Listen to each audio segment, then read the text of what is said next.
Subscribe कीजिए गुरु ज्ञान channel को और बेल आइकन दबाइए लेटेस्ट वीडियो सबसे पहले देखने के लिए। नमस्कार, गुरु ज्ञान के ऑडियो आर्टिकल प्रोग्राम में आपका स्वागत है। हमारा आज का आर्टिकल पूर्वोत्तर भारत में सेवा क्षेत्र से संबंधित है। चलिए आर्टिकल की शुरुआत करते हैं। वर्ष 1991 में स्थापित लुक ईस्ट पॉलिसी ने वर्ष 2015 की एक्ट ईस्ट पॉलिसी का मार्ग प्रशस्त किया है। एक्ट ईस्ट पॉलिसी का उद्देश्य एशिया प्रशांत क्षेत्र के देशों के साथ आर्थिक, सांस्कृतिक और रणनीतिक सहयोग को बढ़ावा देना है। इसमें सीमावर्ती देशों के साथ भारत के पूर्वोत्तर क्षेत्र को बेहतर कनेक्टिविटी प्रदान करना भी शामिल है। वैश्विक अनुभवों के विपरीत दक्षिण एशिया के सीमावर्ती जिले, विशेष रूप से पूर्वी भूभाग में अन्य जिलों की तुलना में काफी पिछड़े रहे हैं। ऐसे कई अध्ययन मौजूद हैं जो दर्शाते हैं कि पर्याप्त परिवहन एवं कनेक्टिविटी का अभाव पूर्वोत्तर क्षेत्र, विशेष रूप से सिलीगुड़ी कॉरिडोर के चिकन नेक क्षेत्र में एक बड़ी व्यापार बाधा के तौर पर कार्य कर रहा है। बांग्लादेश, भूटान और नेपाल की सीमा से लगे इस क्षेत्र की कई जिलों को पूर्ववर्ती योजना आयोग के द्वारा पिछड़े यानी बैकवर्ड क्षेत्र के रूप में वर्गीकृत किया गया था।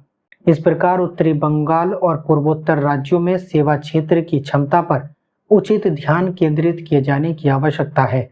हालांकि महामारी के समय सेवा क्षेत्र की संभावना पर विचार करना चुनौतीपूर्ण हो सकता है, लेकिन निसंदेह इसके प्रति सक्रिय और भविष्योन्मुखी बने रहना भी महत्वपूर्ण है।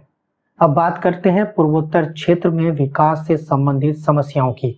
विकास के सीमित क्षेत्र।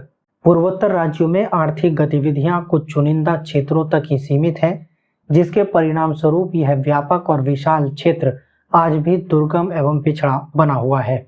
लंबे समय तक जारी रहने वाले विद्रोहों और सामाजिक राजनीतिक संघर्षों के परिणाम स्वरूप आर्थिक चुनौतियां उत्पन्न होती हैं और सामाजिक अव्यवस्था की स्थिति बनी रहती है। विभिन्न योजनाओं के माध्यम से केंद्र सरकार के द्वारा स्थानीय राजनीतिक नेतृत्व को नियमित धन प्रवाहित किया जाता है। हालांकि इस धन का उपयोग जमीनी स्थिति पर हो पाता है, जो कि अप्रत्यक्ष रूप से इस क्षेत्र के आर्थिक कायाकल्प के लिए धन जुटाने के स्थानीय पहलों को हतोत्साहित करता है। परिवहन, संचार और बाजार तक पहुंच जैसी आर्थिक बुनियादी अवसंरचना की कमी ने भी इस क्षेत्र में औद्योगिकरण को बाधित किया है।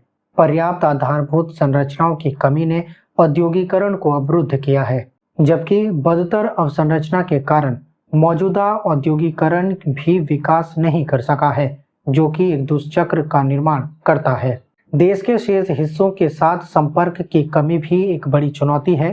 परिवहन एवं संचार संपर्कों का विकास केवल ऊपरी ब्रह्मपुत्र घाटी में केंद्रित होने के कारण इस क्षेत्र का विकास काफी असंतुलित और एक तरफा रहा है। निम्न कृषि उत्पादन। भूभाग के पहाड़ी क्षेत्रों में आज भी झूम खेती यानी स्लैश एंड बर्न जैसी आदिम कृषि पद्धति प्रचलित है। मैदानी इलाकों में एकल फसल प्रणाली स्थानीय उपभोग के लिए भी पर्याप्त खाद्यान्न उत्पादन में विफल है। अब देखते हैं क्या हो सकती है आगे की राह। उत्पादक सेवाएं। सीमावर्ती जिलों को अपने तुलनात्मक लाभों की पहचान करते हुए एक परिप्रेक्ष्य योजना विकसित करनी चाहिए और उन्हें जिला निर्यात हब और एक जिला एक उत्पाद यानी वन डिस्ट्रिक्ट वन प्रोडक्ट जैसी योजनाओं के साथ समन्वित करना चाहिए।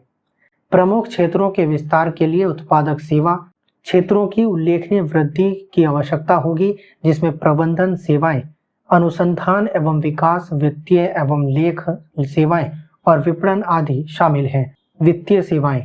सिक्किम के अतिरिक्त संपूर्ण पूर्वोत्तर क्षेत्र वित्तीय समावेशन के मामले में पिछड़ा हुआ है। वित्तीय सेवा क्षेत्र पूर्वोत्तर के क्षेत्रीय विकास को गति दे सकता है और इसमें दक्षता एवं निष्पक्षता दोनों प्रभाव निहित होंगे। फिनटेक क्षेत्र संबंधी नवाचार भी काफी महत्वपूर्ण हो सकते हैं। ICT connectivity. आईसीटी यानी सूचना एवं संचार प्रौद्योगिकी क्षेत्र की प्रकृति भी वित्तीय सेवा क्षेत्र के समान ही है। पूर्वोत्तर क्षेत्र की भौगोलिक अवस्थिति के कारण पर्याप्त आईसीटी कनेक्टिविटी का अभाव है, जो कि इस क्षेत्र के विकास के अवसरों को बाधित करता है। यदि भारत बांग्लादेश के सबमरीन केबल नेटवर्क का लाभ ले सके तो ऑप्टिकल फाइबर सैटेलाइट और माइक्रोवेव प्रौद्योगिकियों के संयोजन के माध्यम से पूर्वोत्तर क्षेत्र को डिजिटल कनेक्टिविटी का लाभ प्रदान किया जा सकता है। पूर्वोत्तर क्षेत्र में सहयोग, व्यापार एवं नवाचार से हमारे पड़ोसी देशों को भी मदद मिलेगी। पर्यटन, बेहतर कनेक्टिविटी से इस क्षेत्र में पर्यटन को बढ़ावा दिया जा सकता है। क्षेत्र के धार्मिक एवं ऐतिहासिक स्थलों के साथ ही इसकी प्राकृतिक रमणीयता पर्यटन को बढ़ावा देने में मददगार हो सकती है। अध्ययन में पाया गया है कि सीमावर्ती क्षेत्रों में रहने वाले नेपाल के कई नागरिक खरीदारी के लिए सिलीगुड़ी आते हैं। पड़ोसी देशों से खरीदारी या पिकनिक के लिए दैनिक यात्राओं को प्रोत्साहित और मुद्रीकृत किया जा सकता है। अल्पकालिक और दीर्घकालिक दोनों तरह की यात्राएं विदेशी राजस्व का सृजन कर सकती हैं। ऐसे में भारत और बांग्लादेश के बीच सीमा पर आयोजित हाटों या बाजारों को बढ़ावा दिया जाना चाहिए। शिक्षा, सिलीगुड़ी क्षेत्र में गुणवत्तापूर्ण बोर्डिंग स्कूल संचालित किए जा रहे हैं जो सीमावर्ती जिलों के छात्रों के लिए काफी महत्वपूर्ण कार्य कर रहे हैं। पूर्वोत्तर क्षेत्र के अन्य जिलों में भी इसी प्रकार के प्रयास किए जा सकते हैं। अनुसंधान संस्थानों और एडटेक कंपनियों के माध्यम से उच्च शिक्षा को सेवा निर्यात के एक संभावित क्षेत्र के रूप में विकसित किया जा सकता है। लॉजिस्टिक्स, मौजूदा संरचनात्मक निवेश से लॉजिस्टिक्स सेवाओं की मांग बढ़ी है। भारत इस क्षेत्र में कई हवाई अड्डों का विकास कर रहा है। दार्जिलिंग का बागडोगरा हवाई अड्डा उत्तरी बंगाल का एकमात्र अंतर्राष्ट्रीय हवाई अड्डा है जो यह बांग्लादेश एवं नेपाल के कई जिलों के निकट है। बात करते हैं निष्कर्ष की।